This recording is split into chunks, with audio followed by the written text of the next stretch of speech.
नमस्कार विद्यार्थी मित्रांनो, क्रिएटिव्ह मॅथ्स मराठी या आपल्या लाडक्या यूट्यूब चॅनलमध्ये पुन्हा एकदा तुमच्या सगळ्यांचं सहर्ष स्वागत आहे.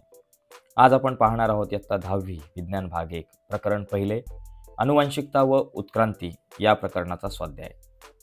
प्रश्न पहिला, खालील आकृती पूर्ण करा. उत्क्रांतीचे पुरावे. 4 पुरावे आहेत. एक बाह्यरूपीय, अवयव आतील हाडांच्या रचनेतील साम्य, भ्रूणविज्ञान विषयक आणि पुराजीव विषयक हे 4 पुरावे आहेत. हे बघून घ्या. पुढचा प्रश्न आहे दुसरा, पुढील विधाने वाचून त्यांच्या समर्थनार्थ योग्य उदाहरणासहित उत्तरे तुमच्या शब्दात लिहा. प्रश्न पहिला म्हणजेच अ, मानवाच्या उत्क्रांतीस सुमारे 7 कोटी वर्षापूर्वी सुरुवात झाली. उत्तर 1. सुमारे 7 कोटी वर्षापूर्वी पृथ्वीवर हिमयुग सुरू झाले. त्यावेळेच्या परिस्थितीमध्ये अखेरचे डायनासोर नाहीसे झाले. त्यानंतर सस्तन प्राण्यांची उत्क्रांती सुरू झाली. 2.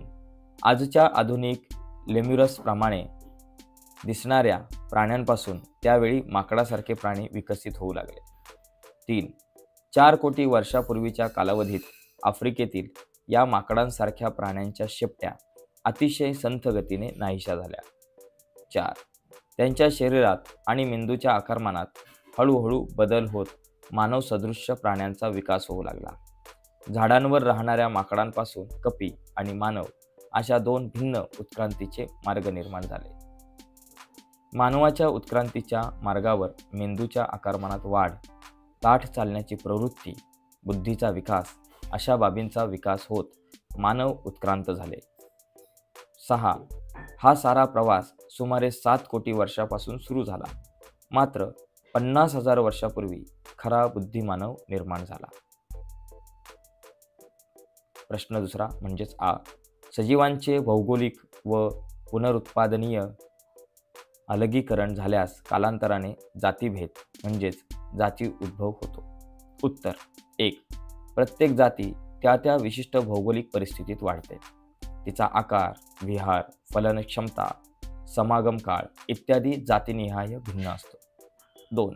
असे सजीव दुसऱ्या जातीतील सजीवांसोबत पुनरुत्पादन करू शकत नाहीत. 3. या 2 भिन्न जातींचा पूर्वज एकच असू शकतो, परंतु काही कारणाने या जातीचे 2 गट पाडले आणि खूप मोठ्या कालावधीकरता ते भौगोलिक व पुनरुत्पादनीय दृष्ट्या अलग राहिले तर त्यांच्या अनुवांशिक गुणधर्मात बदल होऊन त्यापासून 2 नव्या जाती बनतात. पुढचा प्रश्न ई, जीवाश्मांचा अभ्यास हे उत्क्रांतीच्या अभ्यासाचे एक महत्त्वाचे अंग आहे. उत्तर, जीवाश्म हे पुरातन काळात अस्तित्वात असलेल्या सजीवांचा पुरावा असतात. यातलं एक पहिला मुद्दा आहे, काही नैसर्गिक आपत्तीमुळे हे जीव त्याच वेळा गाडले जातात. विशेषतः ज्वालामुखीच्या लाव्हात अनेक अवशेष आणि ठसे सुरक्षितरित्या जपले जातात. हे सारे अवशेष तसेच ठसे यांना जीवाश्म असे म्हणतात. 2. त्यांचे अवशेष, ठसे इत्यादींचा अभ्यास केला की त्यापासून आपल्याला पुरातन काळातील सजीवांच्या वैशिष्ट्यांबद्दल कळू शकते. 3. कार्बनी वयमापन पद्धतीने आपल्याला जीवाश्माचा नेमका कालखंड देखील समजू शकतो. 4. भूस्तर रचनेनुसार जीवाश्म ठराविक खोलीवर असतात. अधिक पूर्वीचा जीवाश्म तळाच्या भूस्तरात सापडतो. त्या माहितीच्या आधारे पुराजीव, मध्यजीव आणि नूतनजीव असे महाकल्प ठरवण्यात आले आहेत. 5. त्या त्या कालावधीत अनुक्रमे अपृष्ठवंशीय, मत्स्य, उभयचर, सरीपसृष्ट, नंतर मध्यजीव महाकल्पात सरीपसृष्ट आणि नंतर नूतनजीव महाकल्पात पक्षी आणि सस्तन प्राणी यांची जीवाश्मे आढळून येतात. 6. उत्क्रांतीच्या अभ्यासात म्हणून जीवाश्मांचा अभ्यास हे महत्त्वाचे अंग आहे. पुढचा प्रश्न, पृष्ठवंशीय प्राण्यांमध्ये भ्रूणविज्ञान विषयक पुरावे दिसून येतात. उत्तर, मत्स्य, उभयचर, सरीपसृष्ट पक्षी, सरीसृप पक्षी आणि सस्तनी अशा विविध पृष्ठवंशीय प्राण्यातील भ्रूणवाढीच्या वेगवेगळ्या टप्प्यांचा तुलनात्मक अभ्यास केल्यानंतर असे आढळते की प्रारंभिक अवस्थेत या सर्व प्राण्यांच्या भ्रूणांमध्ये बरेच साम्य असते. जसा जसा पुढचा विकास होतो तसतसे हे साम्य कमी कमी होत जाते. परंतु प्रारंभिक अवस्थेतील दिसून येणारे हे साम्य या सर्व प्राण्यांचे पूर्वज एकच असावेत असा पुरावा देते. कंसात दिलेल्या पर्यायांपैकी योग्य पर्याय निवडून विधान पूर्ण लिहा. जनुक, उत्परिवर्तन, स्थानांतरण, प्रतिलेखन, क्रमविकास, आंत्रपुच्छ. तर अचानक घडणाऱ्या बदलांमागील कार्यकारण भाव ह्युगो द व्हिस यांच्या टिंब सिद्धांतामुळे लक्षात आला, तर उत्परिवर्तन सिद्धांतामुळे. प्रथिनांची निर्मिती जनुकांमार्फत घडून येते, इथे हे उत्तर आहे. त्याच्यानंतर DNA धाग्यावरील माहिती RNAच्या धाग्यांवर पाठवण्याची प्रक्रिया म्हणजे प्रतिलेखन म्हणतात. उत्क्रांती म्हणजे क्रमविकास होय. मानवी शरीरात आढळणारे आंत्रपुच्छ हे उत्क्रांतीचा अवशेषांकात्मक पुरावा होय. पुढचा प्रश्न चौथा. प्राप्त माहितीच्या आधारे परिच्छेद लिहा. लॅमार्क वाद. उत्तर 1. उत्क्रांती होत असताना सजीवांच्या शरीर रचनेत बदल होतात व या बदलांमागे त्या जीवाने केलेला प्रवास वा केलेला आळस कारणीभूत असतो, असा सिद्धांत जीन बाप्टिस्ट लॅमार्क यांनी मांडला. याला त्यांनी इंद्रियांचा वापर व न वापराचा सिद्धांत असे म्हटले. 2. त्याही पुढे जाऊन त्यांनी असे म्हटले की पिढ्यानपिढ्या जिराफ आपली मान ताणत झाडांवरील पाने खात असल्यामुळे लांब बांधण्याचे झाले. तसेच लोहाराचे खांदे घणाचे घाव घालून बळकट झाले. शहामृग, इमू इत्यादी पक्ष्यांचे पंख न वापरल्यामुळे कमकुवत झाले. 3. हंस, बदकाचे पाय पाण्यात राहून पोहण्यायोग्य झाले अथवा सापाने बिळात जाण्यायोग्य शरीर रचना करताना आपले पाय गमावले. दुसरा. डार्विनचा नैसर्गिक निवडीचा सिद्धांत. उत्तर 1.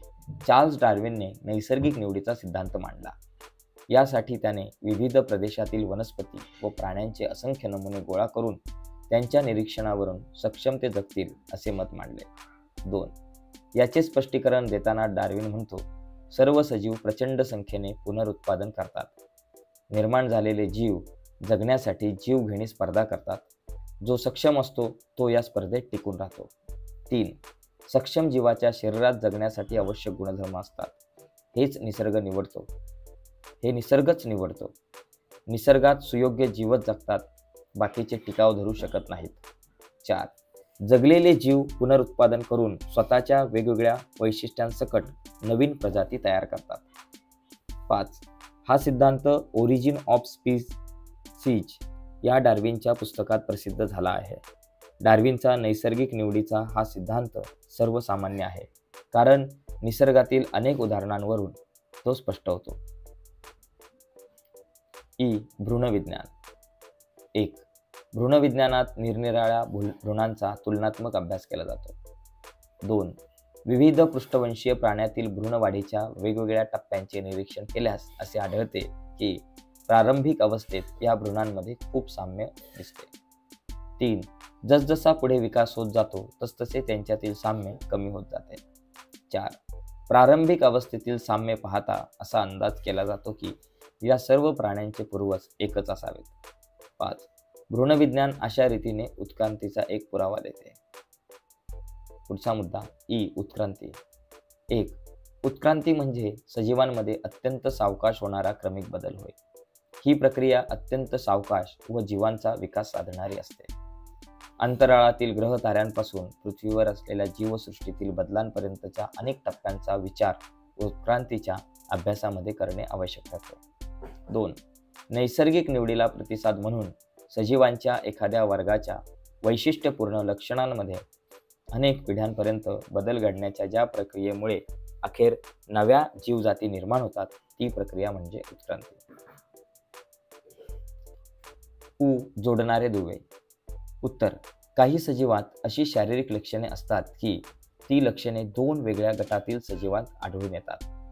2 वेगळ्या गटांना ही लक्षणे जोडत असल्याने अशा लक्षणांना जोडणारे दुवे असे म्हणतात. उदाहरणार्थ पेरिपॅटस. पेरिपॅटस हा ॲनेलिडा व संधिपाद प्राणी या दोघांना जोडणारा दुवा आहे. ॲनेलिडा व संधिपाद या दोन्ही अपृष्ठवंशीय प्राणी संघाची वैशिष्ट्ये हा प्राणी दर्शवतो.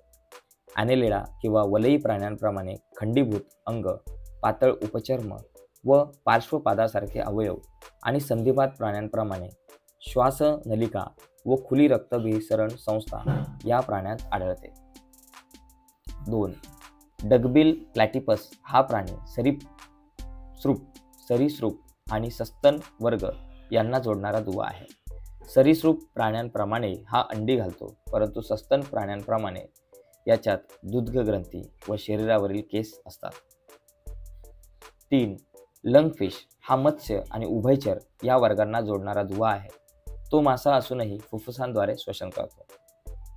4. जोडणाऱ्या दुव्यांवरून उत्क्रांती कशी होत गेली असावी याचा अंदाज येतो. 5वा प्रश्न. अनुवांशिकता म्हणजे काय हे सांगून अनुवांशिक बदल कसे घडतात हे स्पष्ट करा. उत्तर.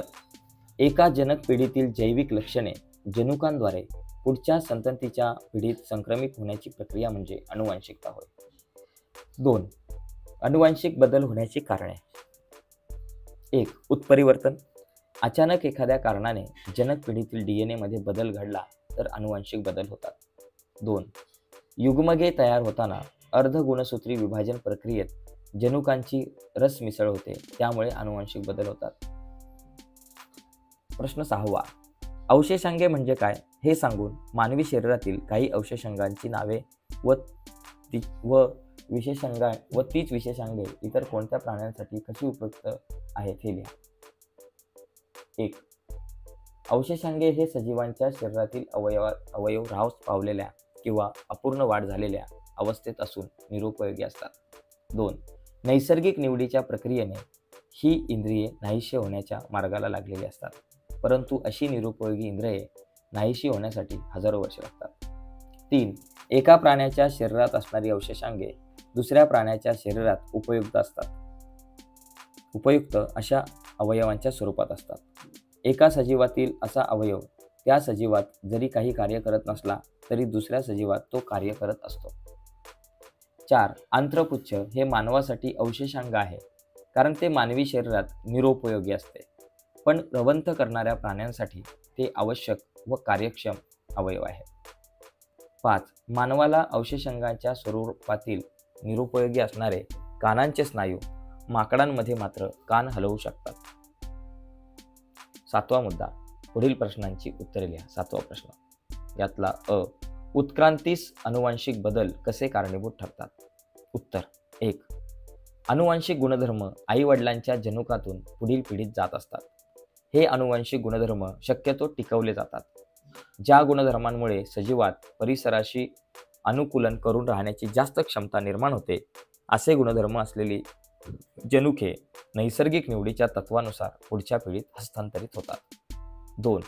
उत्क्रांतीच्या अतिशय हळूवार चालणाऱ्या प्रक्रियेत चांगली जनुके असलेले सजीव प्रजननातून टिकून राहतात. ज्यांची जनुके जगण्यासाठी अनुकूल नसतील असे सजीव पृथ्वीवर टिकून राहू शकत नाहीत. उत्क्रांतीच्या चालणाऱ्या प्रक्रियेस अनुवांशिक बदलाचेच इंधन असते. आ. गुंतागुंतीची प्रथिने निर्माण होण्याची प्रक्रिया स्पष्ट करा. प्रथिनांची निर्मिती पुढील टप्प्यात होते. 1. प्रतिलेखन. 2. भाषांतरण. 3. स्थानांतरण. प्रथिनांची निर्मिती DNA वरील जनुकांच्या संकेतानुसार आणि RNAच्या माध्यमातून होते. यालाच प्रथिन निर्मितीचा सेंट्रल डॉग्मा असे म्हटले आहे. 1. प्रतिलेखन. या प्रक्रियेत DNA वरील जनुकांच्या साखळीनुसार mRNA तयार होतो. यासाठी DNAचे दोन्ही धागे अलग होतात आणि त्यातील एका धाग्यातील न्यूक्लिओटाइडच्या क्रमवार रचनेनुसार mRNA वर न्यूक्लिओटाइड्सचा पूरक क्रम येतो. DNA-तील थायमिनऐवजी mRNA मध्ये युरॅसिलसचा अंतर्भाव होतो. प्रतिलेखन पेशी केंद्रकात होते. मात्र DNA वरील सांकेतिक संदेश घेऊन तयार झालेला mRNA पेशीद्रव्यात येतो.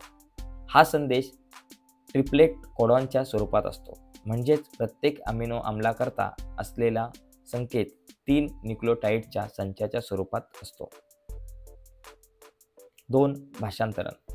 प्रत्येक mRNA मध्ये हजारो कोडॉन असतात. ठराविक कोडॉन ठराविकच अमिनो आम्लांचीच ओळख पटवतात. ही योग्य ती अमिनो आम्ले पुरवण्याचे काम tRNA करतो.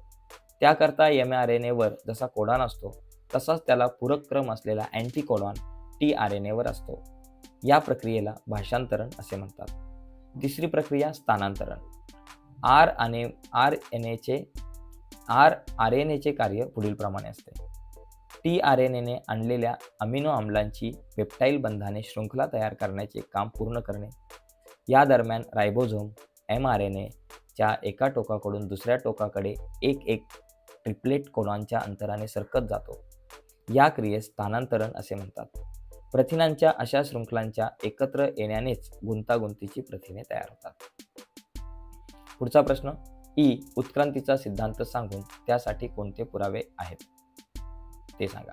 उत्तर. 1. या सिद्धांतानुसार पहिला सजीव पदार्थ पृथ्वीवर समुद्रात निर्माण झाला. काळाच्या ओघात हजारो वर्षानंतर यापासून एकपेशीय सजीवांची निर्मिती झाली. या एकपेशीय सजीवात क्रमाक्रमाने बदल घडून आले व त्यापासून अधिक मोठे, अधिक जटिल सजीव विकसित झाले. हे सर्व बदल हळूहळू आणि क्रमाक्रमाने होत गेले. या विकासाचा कालपट जवळजवळ 300 कोटी वर्षांचा आहे. सजीवातील बदल व विकास हा सर्वव्यापी, सर्व अंगांनी होत गेला व यातून अनेक प्रकारचे सजीव अस्तित्वात आले.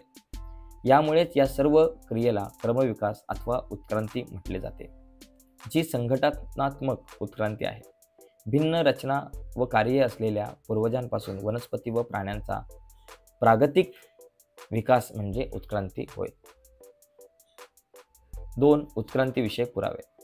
बाह्यरूपीय पुरावे, शरीरशास्त्रीय पुरावे, अवशेषांगे, पुराजीवविषयक, जोडणारे दुवे, भ्रूणविज्ञान विषयक. उत्क्रांतीमध्ये शरीरशास्त्रीय पुराव्यांचे महत्त्व सोदाहरण स्पष्ट करा. उत्तर. 1. निरनिराळ्या सजीवात शरीरातील वैशिष्ट्ये साम्य दाखवतात.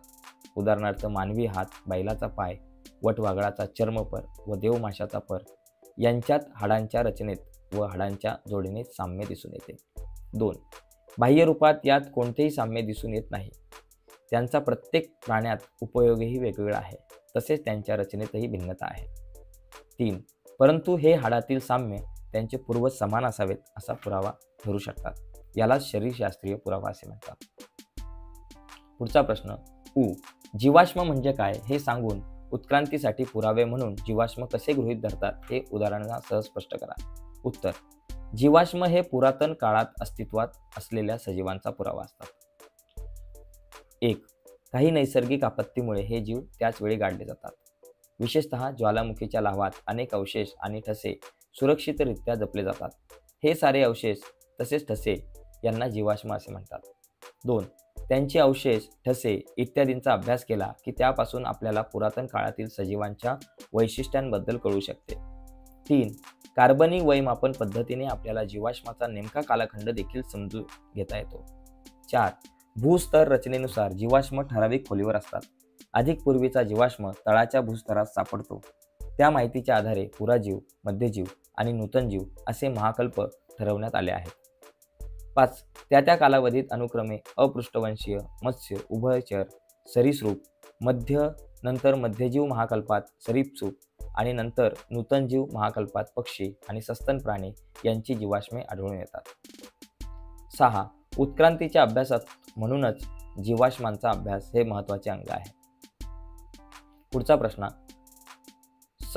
सध्याचा मानव कसा उत्क्रांत होत गेला याबाबत माहिती लिहा.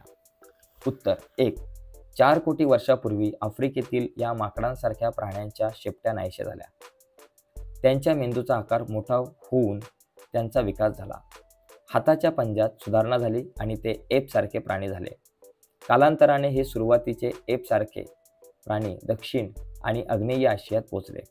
अखेर गिबन आणि ओरँग उटांमध्ये त्यांचे रूपांतर झाले. 2. उरलेले हे एपसारखे प्राणी आफ्रिकेतच राहिले आणि सुमारे 2 कोटी 50 लाख वर्षापूर्वी त्यातून पुढे चिंपांझी व गोरिला उदयास आले. सुमारे 2 कोटी वर्षापूर्वीच्या एपच्या काही जातींची प्रगती वेगवेगळ्या दिशेने झाल्याचे दिसून येते. अन्न ग्रहण करण्यासाठी आणि इतर कामांसाठी त्यांना हाताचा अधिक वापर करावा लागेल. 3. कोरड्या होत जाणाऱ्या हवामानामुळे जेव्हा जंगले नाहीशी होऊ लागली तेव्हा हे एप झाडावर वास्तव्यासाठी खाली आले. त्यांच्या कमरेच्या हाडांचा विकास अशा तऱ्हेने झाला की ते गवताळ प्रदेशात ताठ उभे राहू लागले. तेव्हा त्यांचे हात केव्हाही वापरण्यासाठी मोकळे झाले. हे हातांचा वापर करणे, ताठ उभे राहणे पहिले मानव सदृश्य प्राणी सुमारे 2 कोटी वर्षापूर्वी अस्तित्वात आले. 4. मानव सदृश्य प्राण्याची आपल्याकडे सर्वात पहिली नोंद आहे ती आफ्रिकेतील रामापिथिकस या ॲपची.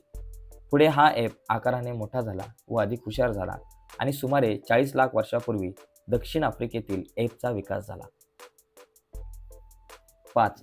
सुमारे 20 लाख वर्षापूर्वी या मानव सदृश्य प्राण्यांची रचना मानव या प्रजातीचे सदस्य असण्याइतपत आपल्या जवळची असल्यासारखे दिसू लागली. अशा तऱ्हेने कुशल मानव तयार झाला. सुमारे 15 लाख वर्षापूर्वी ताठ चालणाऱ्या मानवाचा विकास झाला. त्याचा आशिया खंडात चीन आणि इंडोनेशियापर्यंत वावर असावा. 6. जवळजवळ 1 लाख वर्षापर्यंत ताठ चालणाऱ्या माणसाचा मेंदू मोठा होण्याच्या दिशेने त्याची प्रगती होतच राहिली आणि त्याला अग्नीच्या वापराचा शोध लागला. सुमारे 50,000 वर्षापूर्वीच्या मानवाचा मेंदू पुरेसा विकसित झालेला होता आणि बुद्धिमान मानव होमोसॅपियन या वर्गाचा सदस्य मानण्यायोग्य झाला होता. 7. निअँडरथॉल मानव हे बुद्धिमान मानव या वर्गातील पहिले उदाहरण मानता येईल. सुमारे 50,000 वर्षापूर्वी क्रो मॅग्नन मानव अस्तित्वात आला आणि त्यानंतर मात्र ही प्रगती पूर्वीपेक्षा खूपच झपाट्याने होत राहिली. 8. सुमारे 10,000 वर्षापूर्वी बुद्धिमान मानव शेती करू लागला, जनावरांचे कळप बाळगू लागला, त्याने वसाहती बसवल्या, मग संस्कृतीचा विकास झाला. सुमारे 5,000 वर्षापूर्वी लिहिण्याच्या कलेचा शोध लागला आणि इतिहासाची सुरुवात झाली. सुमारे 400 वर्षापूर्वी आजच्या आधुनिक शास्त्रज्ञांचा उदय झाला आणि 200 वर्षापूर्वी औद्योगिकीकरणाची सुरुवात झाली आणि आता आपण इथपर्यंत आलो आहोत. तरीही अजून मानववंशाच्या मुळांच्या तपशिलांचा शोध घेतच आहोत. धन्यवाद. तर आजच्या चर्चेमध्ये इथंच थांबूयात. नक्कीच व्हिडिओ आवडले असेल तर व्हिडिओला लाईक करा. नवीन असाल चॅनलवर, अजूनपर्यंत चॅनल सबस्क्राईब नसेल केला तर आत्ताच आपला चॅनल सबस्क्राईब करून त्या बाजूला असलेले बेलचं बटन दाबायला विसरू नका. धन्यवाद.